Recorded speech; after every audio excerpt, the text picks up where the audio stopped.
নমস্কাৰ দোস্তো 12 অক্টোবৰ 1972 সাউথ আমেৰিকাৰ উৰুগুৱে দেশৰ পৰা এখন চাৰ্টাৰ্ড প্লেন চিলি দেশৰ ৰাজধানী সেন্টিয়াগোলৈ উৰা মাৰিছিল। প্লেনখনত আছিল এটা ফুটবল টিমৰ সদস্য আৰু তেওঁলোকৰ আত্মীয় আৰু বন্ধুবৰ্গ। টোটেল 45 জন পেছেঞ্জাৰ। উৰুগুৱেৰ পৰা সেন্টিয়াগোলৈ যাবলৈ সময় লাগে প্ৰায় 3 ঘণ্টা আৰু ৰাস্তাত আহে হিমালয় পৰ্বতমালাৰ দৰে বিশাল এণ্ড্ৰিছ পৰ্বতমালা, য'ত মাজে মাজে সময়ে সময়ে বৰফৰ ধুমুহা আহে। আৰু এই ধুমুহাই যে তেওঁলোকৰ জীৱনৰ বাবে কাল হ'ব সেয়া হয়তো কোনো কল্পনাই কৰিব পৰা নাছিল। প্ৰতিকূল বতৰৰ বাবে সেইদিনা প্লেনখন লেণ্ডিং কৰিলে আৰ্জেণ্টিনাৰ মেণ্ডোজা চহৰত। পিছদিনা আকৌ নিজৰ গন্তব্যস্থানলৈ প্লেনখন উৰা মাৰিছিল। প্ৰথমতে সকলো ঠিকেই আছিল। যেতিয়া এণ্ড্ৰিছ পৰ্বতৰ ওপৰেৰে উৰি আছিল, কিছু সময় পিছতে পাইলটে দেখিলে যে তেওঁলোকৰ সন্মুখত কেৱল মেঘ আৰু মেঘ। কোনেও একো ধৰিবই পৰা নাছিল যে কি হৈ আছে। এনেতে পাইলটে হঠাতে দেখে যে তেওঁলোকৰ সন্মুখত এটা পৰ্বতৰ বৃহৎ শৃংগ। পাইলটজনে নিজৰ সমগ্ৰ শক্তি প্ৰয়োগ কৰি প্লেনখন ওপৰলৈ উঠাবলৈ চেষ্টা কৰে, কিন্তু তেতিয়ালৈ বহুত দেৰি হৈ গৈছিল। প্লেনখনৰ পিছল ফালটো পাহাৰত খুন্দা খাই দুটুকুৰা হৈ গৈছিল। কেইজনমান যাত্ৰী ছিটৰ পৰা উৰি গৈছিল। প্লেনখনৰ আগফালটো গৈ এটা প্ৰকাণ্ড গ্লেছিয়াৰত খুন্দা মাৰিছিল। ইমান ডাঙৰ দুৰ্ঘটনাৰ পিছতো 45 জন যাত্ৰীৰ ভিতৰত প্ৰায় 33 জন এতিয়াও জীয়াই আছিল আৰু সকলোবোৰ যাত্ৰী বেয়াকৈ ইনজিয়ৰ্ড আছিল। এণ্ড্ৰিছ পৰ্বতৰ কোনোবা দুৰ্গম স্থানত তেওঁলোক পৰি আছিল। এই ভিডিঅ'টোত জনোৱা হওক তেওঁলোকে প্ৰায় 2 মাহ এই প্ৰচণ্ড ঠাণ্ডাত কেনেকৈ ছাৰ্ভাইভ কৰিছিল। প্লেনখন ক্ৰেছ হোৱাৰ পিছত 2 জন ব্যক্তি বেছিকৈ আঘাতপ্ৰাপ্ত হোৱা নাছিল আৰু 2 জন মেডিকেল ষ্টুডেণ্ট আছিল। তেওঁলোকে যাত্ৰীসকলক বচাবলৈ অহৰহ চেষ্টা কৰিছিল। ইফালে সন্ধানহীন হোৱা প্লেনখন বিচাৰি চিলিৰ ৰেস্কিউ টীমে হেলিকপ্টাৰ লৈ চাৰ্চ অপাৰেশ্যন আৰম্ভণি কৰিছিল। বগা বৰফৰ মাজত বগা ৰঙৰ প্লেনখন বিচাৰি পোৱাটো বহুত কঠিন কাম আছিল।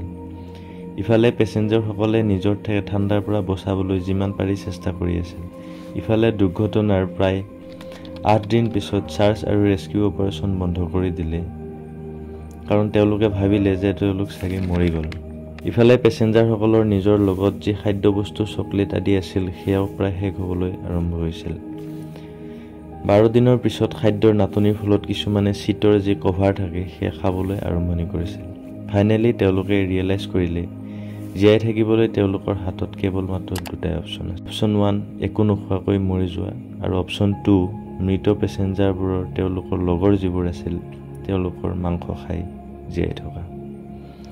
প্ৰথমতে 2জনে খাবলৈ ট্ৰাই কৰিছিল আৰু কিছুমানে মানা কৰিছিল। ফাইনেলি যেতিয়া একো অপশ্যন নাপালে বাকীবোৰেও খোৱা আৰম্ভণি কৰিলে।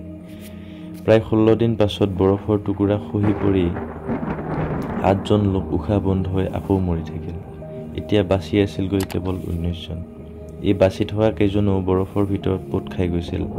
কেনেবাকৈ চেষ্টা কৰি উশাহ ল'বলৈ সৰু ফুটা এটা বনাবলৈ তেওঁলোক সক্ষম হৈছিল। সকলোৱে ভাবিলে ইয়াত থাকিলে মৰাৰ বাদে বেলেগ অপশ্যন একো নাই। ইয়াত আৰু কোনেও আমাক হেল্প কৰিব নাহে। যদি জীয়াই থাকিব লাগে আমি নিজেই কিবা এটা কৰিব লাগিব। এইবুলি তেওঁলোকে নিজৰে 3জনে কাপোৰ কানি বেছিকৈ পিন্ধি ওলাই গ'ল। চাৰিওফালে কেৱল বৰফ বৰফ আৰু বৰফ আৰু ওখ ওখ পাহাৰ। গৈ গৈ পাহাৰৰ তেওঁলোকে টপ পালে আৰু দেখিলে কোনোফালে মানুহৰ নাম নিচান একো নাই। খাদ্যৰ অভাৱত তেওঁলোক আকৌ তললৈ নামি আহিল। এইবাৰ আকৌ তেওঁলোকৰ মাজৰ 2জনে অলপ মাংস লগত লৈ আকৌ যাত্ৰা আৰম্ভণি কৰিলে। কেইদিনমান যোৱাৰ পিছত গৈ গৈ বৰফ নথকা ঠাই এটুকুৰা দেখা পালে। তেওঁলোকে সেইফালে গৈ গৈ ফাইনেলি এটা নদী দেখা পালে। সেই নদীৰ সেইটো পাৰে মানুহ এজনে ঘোঁৰা লৈ অহা দেখা পালে। 2জনে চিঞৰি চিঞৰি মাতিলে মানুহকেইজনক। মানুহজনে ক'লে যে কালি আকৌ আহিম। পিছদিনা মানুহজনে লগত পেঞ্চিল আৰু কাগজ লৈ আহিছিলে। কাগজখন শিলত মেৰিয়াই তেওঁৰ ফালে দলিয়াই দিছিলে। তেওঁলোক 2জনে স্পেনিছ ভাষাত লিখিলে যে 2 মাহ আগতে যি প্লেন ক্ৰেছ হৈছিলে তাত তেওঁলোক বাচি আহিছে আৰু উৰুগুৱেৰ পৰা আহিছে। 10 দিনৰ পৰা খোজকাঢ়ি আছে তেওঁলোকৰ লগৰ যি ইনজিয়ৰ্ড মানুহবোৰ আছে সেইবোৰ ক্ৰেছ ছাইটতে পৰি আছে। আমাক সোনকালে সহায়ৰ প্ৰয়োজন। আনফালে ঘোঁৰা লৈ অহা ব্যক্তিজন এজন চিলি দেশৰ খেতিয়ক আছিল। তেওঁ কাগজখন পঢ়ি ইংগিতেৰে ক'লে যে মই বুজি পাইছোঁ। লগৰ 2জনে ক'লে যে 2 মাহ আগতে এখন প্লেন ক্ৰেছৰ কথা শুনিছোঁ আৰু তেওঁলোক আচৰিত হৈ গ'ল কেনেকৈ ইমান দিন বাচি আছে এওঁলোক। লগত থকা ব্ৰেডৰ টুকুৰা এটা দলিয়াই দি তেওঁক ঘোঁৰাত লৈ গৈ প্ৰায় 10 ঘণ্টা পাছত ওচৰৰ এখন সৰু চহৰৰ আৰ্মি কামাণ্ডক ঘটনাটো বিৱৰণ দিলে। আৰু এনেকৈয়ে ফাইনেলি 22 ডিচেম্বৰ 1972 দুৰ্ঘটনাৰ প্ৰায় 70 দিন পিছত সকলোৰে সহায়ত বাকী লোকসকলকো উদ্ধাৰ কৰা হয়। শেষত এই ঘটনাটোত প্ৰায় 16জনকৈ লোকৰ প্ৰাণ ৰক্ষা পৰিছিল। এয়া আছিল দ্য মিৰাকল অফ এণ্ড্ৰিছ।